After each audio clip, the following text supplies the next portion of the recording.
Hey, let me in that turn up nothing, boy.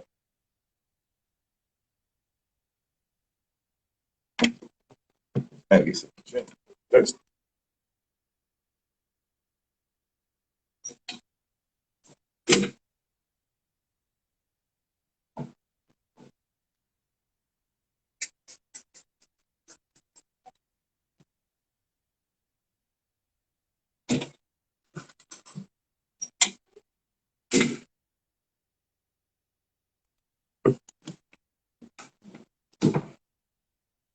There you go. Welcome back, everybody. Sorry that went out. Oh, my boy, Raider KG. What's going on, man? You just missed it. But we was just going in, man. We was just going in. There we go.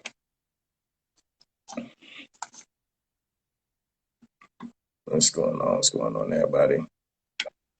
CL, yeah, it had a timer on there and it kicked us out. Yeah, we was going in. Chris, welcome back. Oh, y'all must love the content, huh? Appreciate everybody coming back. What's going on, brother? What's going on? Hey, you guys share this live.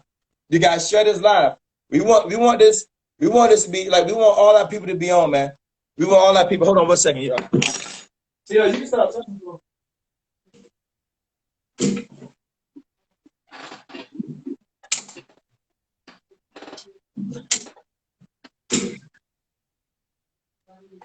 But yeah, you guys share the live, share it to you guys' page, invite your people to come on. Basically, we was talking about the difference between or the benefits of crowdfunding versus banking. But however, we want to give you guys a kind of layout of what WallStreet is, which is our platform. He's the founder. I'm the co-founder of WallStreet, and you know what it is that we do. What is crowdfunding? So these are some of the things that we were going over, and things was just starting to heat up, man. But we ran out of time, so we was able to get back on here. I was able to brand it as well to let them know, like, you know, what we're talking about on this live or whatnot. But you guys share it, share it live. We was getting those numbers up there. Chris, welcome back, brother. Appreciate you coming on here. And yeah, one of the things we was talking about is the importance of thinking big, You know, you see these guys doing these big deals on social media with sharing it. This lady bought a bank. This person did that. But we don't really research how they did it. And crowdfunding, you know, syndicating or whatever is one of the main ways of doing that. It's one of the main ways establishing yourself and separating yourself from everybody else. We're doing these little triangle things. What is it called? The Asian investment triangle thing, or whatever, shoo or juju thing or whatever. You know, the same way everybody doing that and, you know, promoting it like crazy, crowdfunding works in the same way. And this is legit. You know what I'm saying? Like, this is like, it's insane, man. The power of this is crazy. Yeah, man, the Susu thing, man, it goes back to, again, the mindset of the people. Yeah. Most of the people that joined it looking for a quick fix. You know, they in it and they in it and out. Like, I want to get my money and I'm out. You know, and yeah. And in general, it makes sense, but then again, it's like, again, the wrong people managing it, and people are not being educated. It's like, okay, you make $11,200, you make $4,000. What are you gonna do with it? Most of these people are gonna spend it on something else. And the ideal is, we're comparing it to the Jewish communities, right? And what the Jewish people are doing. But the way we're doing it, the Jewish people are not doing it. They're not doing it like that. I mean, they do the presentation and said that the Jewish community and all them doing it, but that's not how they're doing it. The way we're doing it is not how the Jewish community are doing it. And for the most part, they have a selective group. They're not just bringing anybody in and you just do this and you just get your money and flip it. No, they have a select group of people, of individuals who look like them and talk like them and sound like them. And they come up with a defined number. This is how much we're going to put in every month. And out of that amount, each month, after a year or so, many of us want to get the money tomorrow. We want to put our money in and get it back tomorrow. They're thinking, okay, we could start off with, it's 10 of us, we could start off with $1,000 a month. After a year, we'll have, you know, 10 to 20 to $30,000. Now, starting next year, January, if Jordan want to start a bakery business, we're going to help Jordan start a bakery business. We're going to build some more next month. If Karen want to start a sewing business, you know, to sew uniforms for George's business and other businesses. Let's go. Yeah. Now, eventually, we're going to have 4 or 5 businesses that's operating and running within their circle. Now, what they're doing is, okay, Jordan got 2 kids. Now, we're going to teach Jordan kids, you know, how to work the business. You get what I'm saying? So the mindset is totally different. They're not thinking right now, like, and that's one of the problems that we have, is because for years, we've been put in a position to just make it. When you go back to slavery, we've been put in a position to just get by, to just make it. You know, and we're good at surviving. Like, they put us in a position where we struggle, we're gonna make it happen. And I applaud our culture for that, because we always been put in a position, and we are taught how to survive, but we're not taught how to live. We're not taught how to build generation wealth. We're not taught that. So it's like speaking like this, and like you said, talking about creating, you know, 6-figure incomes monthly, or creating $1 billion business, that's beyond our reach. Like, we can't do that. Like, I don't have the business sense to do all that stuff. So that's one of our goals as Crowd Wall Street. We want to educate you people, and our mindset has to change. So the Susu, the blessing circle, all of that is not going to work because of the mindset of the people who's managing it, and the mindset of people who's in there trying to get quick bucks. So again, it may help a few people. It may help. So at the end of the day, it's like, long term, a lot of these Susus, as we know already, are failing. They falling apart. They falling apart because people don't have the mindset to reinvest. People don't understand the dynamics and the economics of it, because you start off small, eventually it will grow. And if people don't realize, when it comes to these blessing circles and these Susus, the more it grows, you're going to have more people who's going to be left out, because now you got over 3,000, 9,000 people that's waiting to get blessed out. And the more people that's not blessing back in the circle or adding people back in the circle, you're going to have more people that's going to be out of luck than the people who get blessed out. So it's like, and that's why it's like it end up failing. And then you still got Negroes that start this stuff and steal people money. It's like, come on, bro. So it's like, we still have to, we already dealing with racism, with, you know, with white people looking at us some type of way, trying to, and it's like, that's already a fight in itself. But then we still got to fight with our own people who trying to fraud us and steal from us. And it's a systematic thing that has been ingrained in us for decades. So financial literacy is just more than just talking about money, but it's also a mindset. It's also, you know, a way of thinking, a way of being, changing our perspective on thinking long term. India, Europeans, you know, even in countries, I won't even say just those people. You could go to Africa or Ghana and one of these other countries, they have the same mindset too. That's why they come to the U.S. and they starting businesses and starting things and going back to their country. It's just, you know, most of us African Americans who are born in this society, in this U.S., we're not taught that. So that's like, that's just one of the game of Crowd Wall Street. That's one of our things, is we want to educate our people, because investing in private companies is an asset class of itself. You know, we understand real estate, we understand how to invest in stocks, but many of us are not educated on private equity.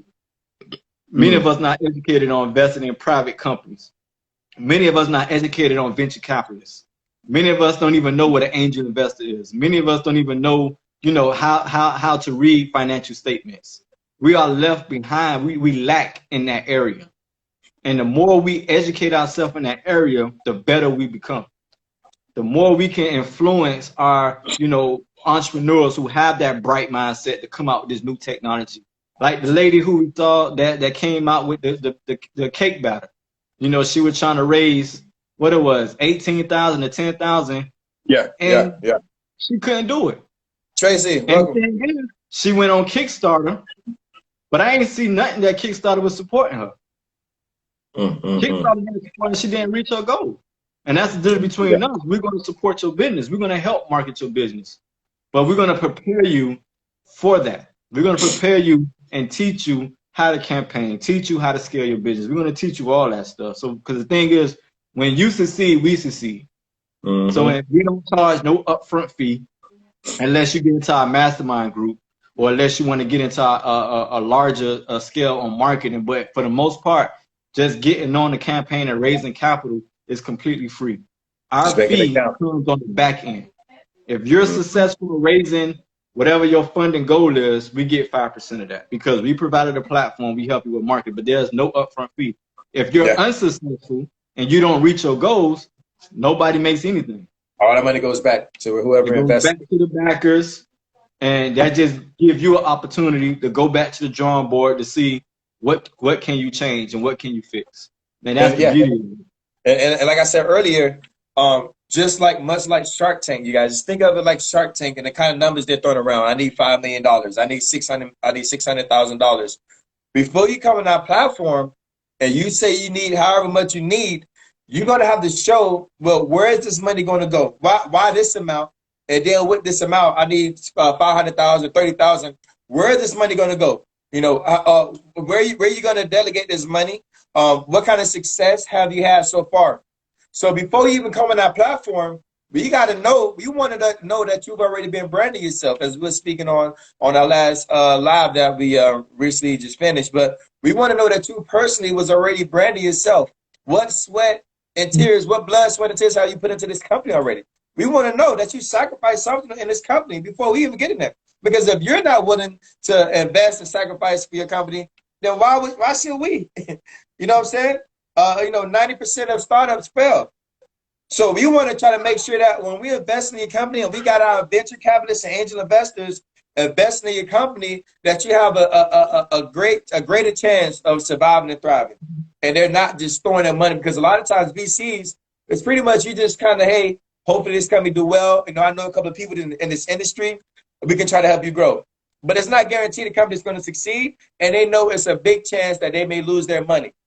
So before you come on our platform, what have you done? Have you branded yourself? Have you built an audience already? And then we can come in and do our thing, right? But have you gained any traction yourself? Have you dedicated any time and energy yourself into your company before you come on our platform? And then you kind of go from there. I agree. Some people do not need investors. Instead, they need mentors. Exactly. Have you studied your market? Have you studied your industry? And Tracy, you hit a great point. A lot of people don't even study their industry. You know, you get on Shark Tank and those Damon Jones and all them get to ask these people questions and they get to stuttering and mumbling. Well, we're not sure yet. These is not the kind of answers that people want right now.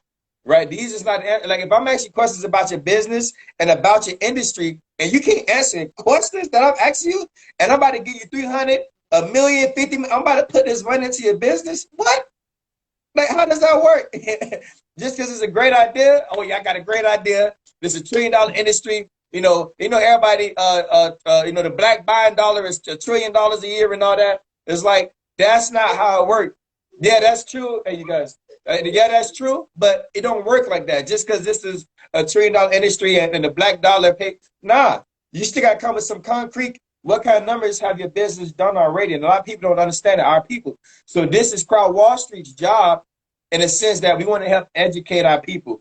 When you're thinking on a larger scale of business and how we're going to come in here and conduct ourselves so that we're respected in these rooms when we start to grow. And if you do start with a small business, because a lot of people have a lot of sole proprietorships where if we're not there, our business don't grow. So we want to create a business where it may start out like that, but now how can we grow your business into a 6-figure a month, 7-figure a month business and scale it? So you sell soap right now and you just doing it to your family. Well, how can we get this into Walmart, right? How can we get this into Target? How can we get this into Whole Foods? Like, how can we grow your business to that magnitude where you're doing 6 figures? Now you're Or another even person in the community that can help our people. yeah, and that's another thing too, man. Is not only just those big distributions, but also another way is how can we get our soap into the small mom and pop shops? You know, we got mom and pop shops in our community where we can have distributions there. So instead of just having it, you know, online, now we touching different sales channels where not only do we produce it online, but now we're able to get a small distribution at a mom and pop shops that's black owned. So now Yeah. we in partnership. So now if I create this soap, this organic soap that's made by plants or whatever the case may be, not only am I able to sell it online, but now I can capture a target at a mom and pop grocery store or even a dollar store. You know, so now you have different channels where now you're bringing in revenue. So now the question is, okay, I'm by myself. You know, I have this unique soap that helps with, you know, acne and making smooth skin and things of that nature. It's easy for me to do it online, but how can I put my stuff in Target? Because Target may ask for 1,000 units. How can I put my stuff in the mom and pop shops? They might ask for 200 units. I don't have the money to fulfill that order to keep my stuff, you know, on the shelf. Yeah. Now Wall Street.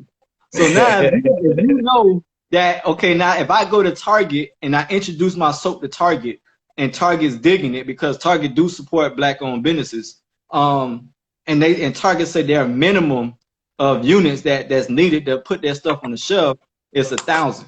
It's 1,000 units. So now we have to put on our business hat and our financials hat and say, okay, what is going to cost me to produce 1,000 units at Target? It's going to cost me X, Y, Z. Let's just say $10,000. Let's say $20,000. So I need $20,000 to manufacture my soap, to create 100 units, to put it on Target shelf. Where am I going to get that from? A lot of times minorities, we ain't got mama, we don't got auntie, we ain't got like our family, you know, minorities, our families don't have the funding to do that. You know, they try to make it themselves. The homies can't do it. They try to make it themselves or whatever. So it's like, where am I going to get this from? I can't go to the bank because my credit probably ain't good. It's like, so where am I going to get this money from? The same way you influence people to do everything else, but you can use that influence that you have to come on Wall Street and start branding yourself. And this is what I got going on, you guys. You guys have supported me this far. This is what I have going on. But however, I need $20,000. So if I could get 1,000 people to donate $200 or something like that, you know, 20, whatever, to donate, I'll be able to reach my goal. You know, and now you can come on and you campaign on that platform because we see that you already got some traction. You already spoke to Walmart. Oh, we love your product, but we need this amount in order to get you in our stores. Okay, so we know you got some kind of traction going on. But minorities, our thought process is just sell the soap online to a couple of homies or this person or whatever, and do that. It's cool. I make a couple $1,000 a month. I'm cool. Yeah, we stay stuck. We stay stuck in the hustle mentality. Hustle. So it's that's like another topic: hustling versus business. I think we should save that for another live. Okay, we'll say that for another live. Yeah, hustling versus business. Being a hustler versus you know. Everybody says the same, which in some ways it is the same, but it's a lot of differences in that because you can't do the write-offs for your hustle. You can still have a hustler's mentality. Right. But don't treat your business as a hustle. Yeah. Yeah. And that's why a lot of businesses operate paycheck to paycheck, just like having a job. And you operate paycheck to paycheck because you're treating your business like a hustle. So you can still keep the hustler mentality. You can still keep the hustler mentality, but you can't treat your business like a hustle because your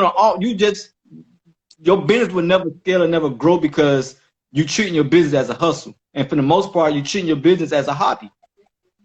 So it's like, look, we're gonna say that we can say that conversation. Yeah. But I will say this though, and this plays back into the minority mindset, is that you know, because I know for me growing up, I know a lot of you guys probably can relate, but we got that one uncle or auntie who is a real estate agent. They do taxes, they do notary, like they do like 10 things. Oh yeah, boy, my auntie, my uncle, they are hustlers. Or my tia, you know, Theo, they hustlers, they out here get it. But it's like, how many multimillionaires do you know that's like that, right? Like you didn't take the time to build this one.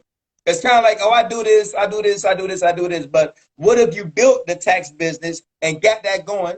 Okay, now what if you build the real estate business and scaling? So we got to get used to scaling our businesses, taking it from an idea to you create a game plan and scale it.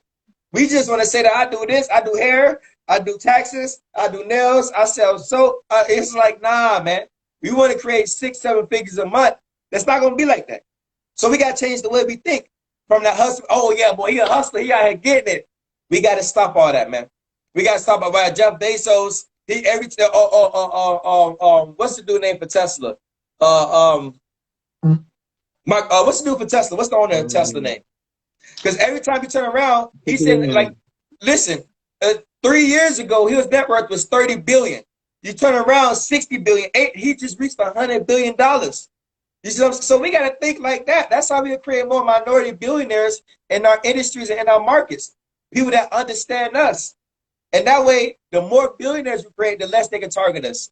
You think like people like Nipsey Hussle. Imagine if it was 100 people that had that business mindset like Nipsey Hussle. Like really had it. Like you see, all these people been out before Nipsey, but then Nipsey is the one that stood out of everybody.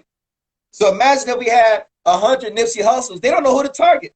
But if it's just one minority thinking like that, then it's like, okay, we get him, we get him, we good. You know what I'm saying? So we got to think on a larger scale. Just imagine, right? If we had 20 people thinking like Nipsey Hussle, it's strength in numbers. But as long as we cool with just, oh yeah, my boy did that, he getting that bread, boy. It's like, that ain't no bread, man. Diddy and Jay-Z, all them getting money until somebody like Mark Zuckerberg coming down. The funny thing you mentioned, like, what? you mentioned Jay-Z, Diddy, you mentioned all these people, right? Yeah. At one point, all of them hustled. All of them came from the streets, all of them hustled, but and it stopped there. They start advancing. Like if you look at Jay-Z documentary, he started from the hustle. Yeah. But he started advancing and scaling and getting it to where he's now a billionaire. But for the most part, our people, we start off hustling and stay there. So it's like how are we creating generational wealth? Because the thing is, the problem with hustling, you're gonna always hustle. Yeah. And the moment you stop hustling, everything stops. I like that. The moment you start hustling the hustle, everything stops. Hey, nuggets. So there is nothing that you're passing on because you're not creating anything. Because at the end of the day, the thing is, you can always hustle or have a hustler a business, but the ideal is you're not creating passive income. You're creating active income. Meaning, the day I stop hustling, the day my money stops. So when you were talking about the tax business, you can start a tax business, get it up and running, get 2 or 3 people inside that business, and then eventually advance, start something else. Because now I got the tax business is running, is operating. Now I can back out, put my people on, teach them the business, have them operating. Because again, like I said in the last video, everybody's not fit to be an entrepreneur. But I can hire some people who want to work. Yeah. I can get some investors to back my company up. So now that the tax business is up and going, now I can focus on something else. Now I can focus on starting a laundromat business. Yeah. Now check this out. Now I can get a laundromat business, get that up and going. Now I can go buy another one. Now I can go. Now I have a laundromat business, right? Get that up and going. Get the machines fixed and everything, right? Get that going. Then I can find another laundromat. Now what I can do, I can leverage this laundromat because now I have a physical asset. Yeah. Leverage that laundromat and buy another one. The bank gonna give it to me because they have a physical asset. Now I don't need a personal guarantee because I have an operational business that's a physical asset that I can use as collateral to buy another laundromat. Or they can come on WallStreet. Or they can come on WallStreet. Yeah. And so we can talk about that too. So it's like now I got 2 laundromat businesses that I can hire somebody who just graduated from high school or have a senior hire a senior at a high school, your sons and daughters to manage it, when they off from school on the weekend and teach them business. This is what the Jewish and the Chinese and the Asian people are doing. Now you're talking about creating generational wealth. Fast forward 5, 10 years, I got 4 or 5 laundromats. If I decide to sell it as a bundle, now I'm profiting, $1 million plus. Yeah. Now I can use Yeah. that money and start a new. That's what these people do, bro. Yeah. That's the game. This is crazy. This is, let's see. Yeah. That's why people out here scamming. They are not ready to do the work. And it's, but the thing is, And this is the thing. This is the crazy thing. I won't even say they're not willing to do the work because scamming within itself is a lot of work. That's a lot of work within itself. they So it's just just a trying to matter of get the taking that easy way. energy. Yeah. Yeah. So taking that energy and putting it into business. Because you look at the mafia and it's like that it was organized. It's the reason they call it organized crime. The mafia would go to these businesses and these unions and stuff like that and extort them. But it's the same way the tax business when we get businesses and they tax us, or when we do certain things and we got paid this, it's the same thing. But it's just they choose it for the, it's considered for the bad, as opposed to, coming over to corporate America. Pablo Escobar and all these guys, they got the business mindset, but it's just they choosing to do it on that side as opposed to this. And that's why I admire them. Because the reason I admire them is because a lot of them come from nothing. A lot of them, Frank Lucas, what they did was bad in selling drugs, but the whole story of coming from nothing and making something of yourself, even though it's not in the best way, best way, but the way that to think your way out of situations and whatnot. But you think about H&R Block. Okay, well, I got a tax business. Instead of you just working, how can I license this or how can I scale this? This is all we're saying. How can we scale these companies to 6-7 figures a month? That's it. Just thinking on that scale of things, on that level of things. And Crowd Wall Street, you come on our platform, we will help you get the funding needed to do that. Maybe you can't get a bank loan right away. If you can't get a bank loan right away, then you just come on here. Use your influence. The same way we do it for everything else. We promote this, we promote that. Well, imagine promoting and branding your own business on our platform to get funding to do whatever it is you want to do. This is what we're here for. Crowd Wall Street is free. You make an account, and now when you want to raise a campaign, then that's when it's gonna, it's gonna cost on the back end or whatnot. But to make an account on our platform is free. Yeah, we got some stuff for y'all, man. It's crazy, man. We got a wealth full of knowledge for y'all, man. We're gonna teach y'all about a lot of stuff, man, especially when it comes to acquisitions and stuff. That laundromat business I just explained. Listen, Crazy. y'all chime in. My phone about to die, man. So oh yeah, y'all chime in. Listen, website www.crowdwallstreet.com. Y'all can join our Facebook group, Crowd Wall Street Group. If y'all interested in raising capital, you can reach out to me or Jansky or Katiana or Antoine, one of the team members. Again, we'll help you along the process. Again, we'll be going live every Sunday now, possibly Facebook group and Instagram. So, yeah. Hey, so my man's don't do nothing else. He gonna get that. Hey, man. Yeah. The laundromat business is coming because the thing is, Daryl, I have an idea for a laundromat that a lot of these laundromats ain't doing. So I have an idea for these laundromats. But definitely it's recession proof. That's another thing. It's a recession proof business. Yeah. There's a lot of things that I got planned, though. It's a process. But yeah, I'm out, man. I'm good. So tune in Wednesday night. Join the Facebook live group. We're gonna be going live with an entrepreneur, small business owner, 7 o'clock. There we go. 250K. I'm speaking of business. Definitely. Yes, sir. Definitely. Yeah, we trying to raise 40 grand ourselves, man. We raised 40 grand. We good and we good to go. Yeah. Mr. Darrell, what does he do? What does he do? That's your man's, right? What he does? Yeah. Real estate. Oh, he does real estate. He do personal credit, business credit, real estate investing. He's a perfect example on leveraging other people's money and building business credit and investing in real estate into that nature. So definitely we'll have him on a Wednesday night call so he can break that down to us as well. So most definitely.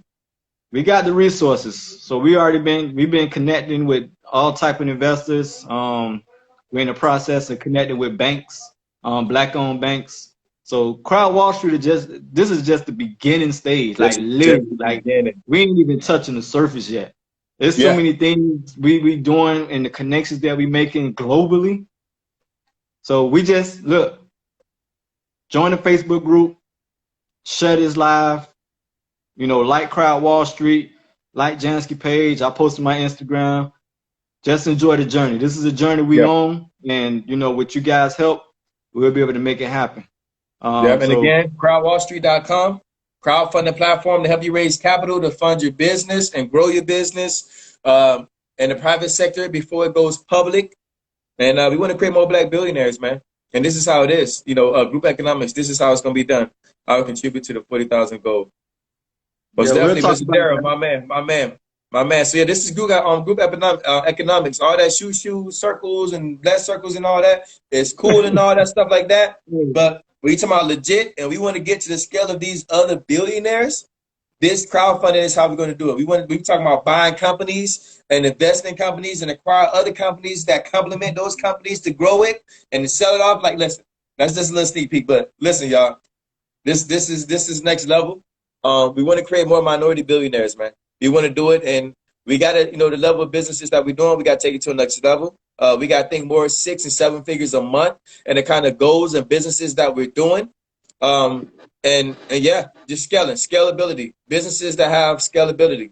Mark Zuckerberg and these guys aren't the only ones with these mindsets. We have a lot of people in our communities that can think of these same things that they're doing, but we don't have the back end and we don't have the know-how as far as scaling those businesses to that $1 billion evaluation level.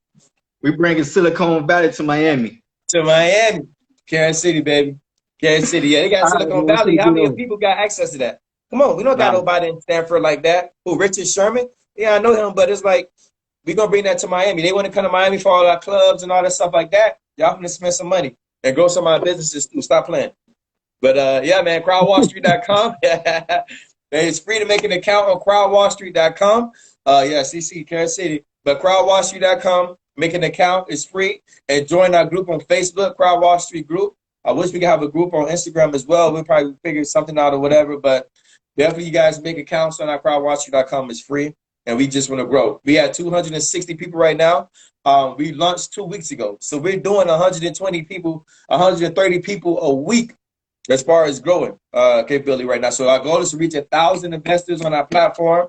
We're going to do that sooner than later, raising $40,000 to provide our equity and real estate side. So that way we can provide equity for some of these businesses that you guys are investing in. Just so y'all know, so y'all won't be questioning us. Yeah, exactly. The 40,000 will cover our newly platform that you can be able to get on as an investor and as founders to raise capital.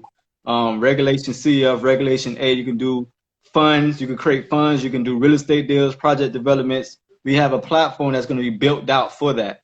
That's $15,000. Then we have legal fees, because we have to get a lot of legal documents that we have to put together, get lawyers involved, lawyer fees. That's another between $7,000 to $17,000. Then we have to apply with the SEC.